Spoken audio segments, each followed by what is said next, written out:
36ஆம் சங்கீதம். துன்மார்க்கனுடைய துரோகப் பேச்சு என் உள்ளத்திற்குத் தெரியும்.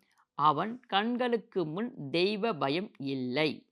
அவன் தன் அக்கிரமம் அருவருப்பானதென்று காணப்படும் அளவும் தன் பார்வைக்கேற்றபடி தனக்குத்தானே இச்சகம் பேசுகிறான்.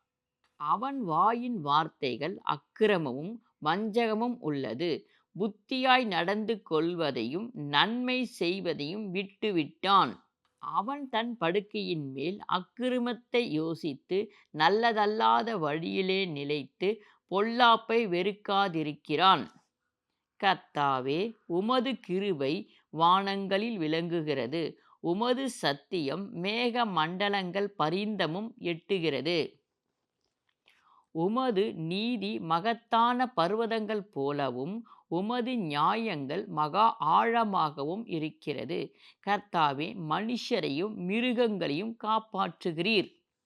தேவனே, உம்முடைய கிருபை எவ்வளவு அருமையானது! அதனால் மனுபுத்திரர் உமது செட்டைகளின் நிழலிலே வந்தடைகிறார்கள்.